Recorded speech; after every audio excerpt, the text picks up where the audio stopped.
नमस्कार। मैं छत्तीसगढ़ अखबार के पाठकों और दर्शकों के सामने सुनील कुमार। रोज की तरह मैं एक नए विषय पर एक छोटी सी बात कहना चाहता हूँ। इन बातों का एक दूसरे से कुछ अधिक लेना देना नहीं रहता। कल मैंने जो बात कही उससे आज की बात बिल्कुल अलग है, लेकिन छोटी छोटी सी बातें जो मुझको परेशान करती हैं या सोचने को मजबूर करती हैं, तो मुझको लगता है कि मैं आपको भी सोचने के लिए परेशान करूं कि इस बारे में शायद आप भी सोचें। हमारे परिवारों में छोटे बच्चे हैं, बहुत छोटे बच्चे जिनके कोई सवाल नहीं है, वहाँ से लेकर टीन एज तक पहुँचने वाले 12-13 बरस के बच्चों तक, जिनके मन में कई तरह के सवाल रहते हैं। माँ बाप के साथ उनकी बातचीत कहीं रहती है, कहीं नहीं रहती है। अधिकतर परिवार ऐसे हैं जहाँ पे माँ बाप और बच्चों के बीच बहुत से मुद्दों पर कोई चर्चा नहीं होती। एक लिहाज रहता है कि माँ बाप से इस बारे में कैसे बात करें या अपने बच्चों को इस बारे में कैसे बताएं। मैंने कुछ अर्सा पहले फेसबुक पर एक सवाल किया था और मुझको लग रहा था कि मेरे दोस्तों में जितने लोग हैं, अलग अलग प्रोफेशन के लोग, अलग अलग देशों और भाषाओं के लोग, अलग अलग तरह की विचारधारा के लोग, इनमें से कोई न कोई उसका जवाब जरूर देंगे। और मुझको उम्मीद थी कि बहुत सारे जवाब मुझको मिलेंगे जिससे मेरे मन के भीतर की एक उलझन सुलझ सकेगी, लेकिन एक भी जवाब नहीं मिला। ऐसा शायद ही कभी होता है कि मेरी फेसबुक पोस्ट पर एक भी जवाब न मिले, और कोई जवाब नहीं मिला। मैंने एक छोटा सा सवाल किया था कि अपने बच्चों को हम किस उम्र में ट्रांसजेंडर के बारे में समझाएं, उनको बताएं कि ट्रांसजेंडर क्या है। हमारे घरों में बच्चों ने ट्रांसजेंडर को आमतौर पर देखा हुआ नहीं है, जब तक कि किसी परिवार में कोई ट्रांसजेंडर न हो, और वो गिनती में इतने कम हैं कि हम ये मानकर चल सकते हैं कि तकरीबन तमाम परिवारों में बच्चे ट्रांसजेंडर से नावाकिफ रहते हैं। उनका कुल एक्सपोजर ये रहता है कि अड़ोस पड़ोस में कहीं कोई बच्चा पैदा हुआ है, कहीं कोई शादी हुई है, तो ट्रांसजेंडर, जिनको बोलचाल में यहाँ पर एक अपमानजनक जुबान में हिंजड़ा कहा जाता था, बाद में थोड़ा सम्मानजनक तरीके से किन्नर कहा जाता था, लेकिन इन शब्दों के साथ भी अपमान जुड़ने लगा तो फिर ट्रांसजेंडर ही हिंदी में भी इस्तेमाल होने लगा। तो मेरे मन में ये सवाल उठा कि हम अपने बच्चों को ट्रांसजेंडर के बारे में कब बतलाएं, अगर उन्होंने अपने प्राकृतिक वातावरण में, पारिवारिक वातावरण में किसी ट्रांसजेंडर को न देखा हो। इसका कोई जवाब नहीं मिला। एक ने भी मुझको जवाब नहीं दिया कि किस उम्र में बताएं। तो मुझको ऐसा लगता है कि इसका जवाब लोगों के लिए कुछ मुश्किल होगा। आने वाले दिनों में मैं यहाँ पर कुछ एक मनोवैज्ञानिक परामर्शदाताओं से भी बात करने वाला हूँ। उनसे भी मैं समझने की कोशिश करूँगा कि बच्चों को कई चीज़ों के बारे में कब बतलाया जाए।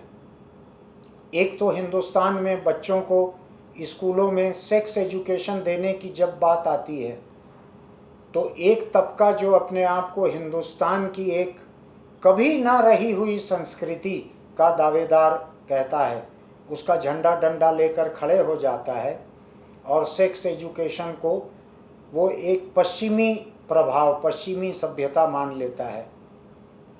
तो आज हिंदुस्तान में आम बच्चे जब स्कूल से पढ़ के निकल चुके रहते हैं, तब तक उनके पास सेक्स एजुकेशन के नाम पर मोबाइल फ़ोन और इंटरनेट पे मिली हुई पोर्नोग्राफी के अलावा शायद कुछ नहीं रहता।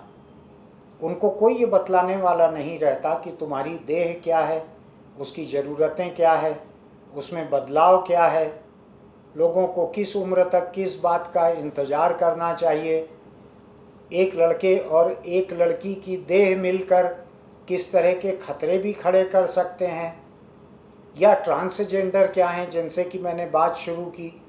ट्रांसजेंडर में और लड़के में और लड़की में क्या फ़र्क है। इस तरह के बहुत सारे सवाल हैं और हम इनमें से किसी का जवाब ढूंढने की कोशिश नहीं करते।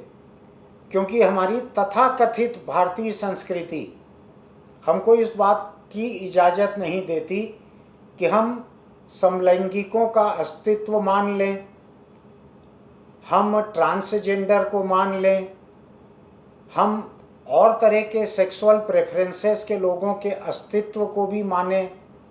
इसकी किसी बात की इजाज़त हमारी तथाकथित संस्कृति हमको नहीं देती।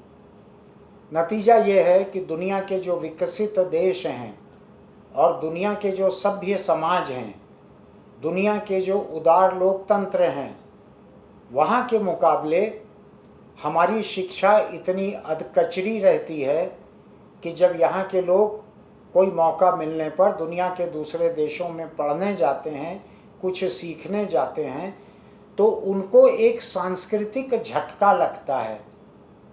मैं खुद जब 2000 में पहली बार विदेश गया तो बहुत सी चीज़ों को देख के मुझे एक कल्चरल शॉक लगा कि क्या दुनिया में लोग इतने उदार हो सकते हैं, कि क्या एक बेटी अपने बॉयफ्रेंड से झगड़े के बाद जब अपने घर पहुंचती है तो वो बालिग बेटी क्या अपने बाप को ये कह सकती है कि मैं कुछ पीना पसंद करूंगी, आज मैं बहुत विचलित हूं, और उसके माँ बाप उसकी तकलीफ़ को समझ रहे हैं, उसका शराब पीने की उम्र आ जाना हो चुका है और वो उसका साथ दे रहे हैं। तो एक अलग किस्म की संस्कृति है। मैं किसी को शराब पिलाने की वकालत नहीं कर रहा हूँ, लेकिन मैं इतना ज़रूर कह रहा हूँ कि एक उदारवादी संस्कृति दुनिया में ऐसे कौन से मूल्य लेकर आती है जिनसे हम यहाँ कुछ सीख सकते हैं। आज हिंदुस्तान में बच्चे तरह तरह की घटनाओं के शिकार हो रहे हैं। नाबालिग बच्चियाँ, उनके सेक्स के वीडियो कोई बना ले रहा है, उनको फैला दे रहे हैं। हम अपने बच्चों से इस सावधानी की बात नहीं करते कि सेक्स के क्या खतरे हो सकते हैं, सेक्स का वीडियो बनवाने के, बिना कपड़ों के फ़ोटो खिंचवाने के क्या खतरे हो सकते हैं। माँ बाप अपने बच्चों से इतनी बात करने की हालत में नहीं है, उनके रिश्ते अपने बच्चों से इतनी बात करने के नहीं हैं। तो मैं ऐसे बहुत छोटे छोटे से चीज़ों को समझना चाहता हूँ कि जैसे लड़कियों और महिलाओं की माहवारी है। आज 12, 13, 14 बरस की उम्र में किसी लड़की की माहवारी शुरू होती है, लेकिन लड़की के पीरियड्स क्या हैं, इस बात को लड़के कब समझ पाते हैं, उनको कब बतलाया जाता है, उनको कौन बतलाता है, या कि वो स्कूलों में लड़कों की कोनों में की जाने वाली बात में सनसनीखेज तरीके से उसको समझते हैं, उस पर हंसते हैं और अपने क्लास की लड़की को देखकर अंदाज़ लगाते हैं कि क्या उसके पीरियड्स चल रहे हैं और फिर उसकी हंसी उड़ाते हैं, बजाय इसके कि ये एक प्राकृतिक बात है और हम सहपाठी क्लास फेलो लड़की के साथ लोगों की हमदर्दी रहे। हमने अपने परिवार के लड़कों को इस लायक ही नहीं बनाया कि वो लड़की की किसी भी बात से हमदर्दी रख सकें। तो मैं उम्र के साथ साथ बच्चों को कौन सी बात कब सिखाई जाए, किस तरह सिखाई जाए। स्कूलों में टीचर्स तो अगर सिखाएंगे तो उनको ये झंडे डंडे वाले पहुंच के कॉलर पकड़ के निकालेंगे, उनको पीटेंगे, मुंह काला करके उनका जुलूस निकालेंगे। तो हमारे अधिकतर प्रदेशों में ऐसी कोई हिफाजत हासिल नहीं है शिक्षकों को कि वो बच्चों को कुछ भी पढ़ाने की सोच सकें। तो सब सहमे हुए हैं, शिक्षक भी सहमे हुए हैं। दूसरी तरफ परिवार इतनी हिचक रखता है अपने बच्चों के साथ कि वो आजकल टीवी पे आने वाले कई तरह के अश्लील सीरियल देख लेता है, नग्न फोटो देख लेता है, फिल्म देख लेता है, गालियां सुन लेता है, लेकिन ज़िंदगी की हकीकत के मुद्दों पे अपने बच्चों से बात करना एक बहुत बड़ी हिचक है। तो मैं आज की अपनी यह जनहित याचिका माँ बाप के सामने रख रहा हूँ, टीचर्स के सामने रख रहा हूँ, उन डॉक्टर्स के सामने रख रहा हूँ जो बच्चों और टीनेजर के बीच की उम्र के लोगों को देखते हैं, मनोवैज्ञानिक परामर्शदाताओं के सामने रख रहा हूँ कि समाज के भीतर थोड़ी सी ऐसी चर्चा होनी चाहिए कि बिल्कुल ही अवैज्ञानिक, अश्लील, पोर्नोग्राफी से जो शिक्षा मिल रही है, अफवाहों से जो शिक्षा मिल रही है उसके बजाय वैज्ञानिक तरीकों से सही समय पर सही तरीके से कैसे बच्चों को उनकी खुद के शरीर के बारे में, दूसरों के शरीर के बारे में समझाया जा सकता है, बताया जा सकता है, ये सोचने की ज़रूरत है। और जितने लोग मुझको देख रहे हैं और सुन रहे हैं, मैं उम्मीद करता हूँ कि उनमें से कुछ लोग इस बात को आगे बढ़ाएंगे। उनमें से कम कुछ लोग आपस में ही चर्चा करेंगे, अपने हम उम्र लोगों से चर्चा करेंगे कि मैं उनको किन्नर लोगों के बारे में क्या बताऊं।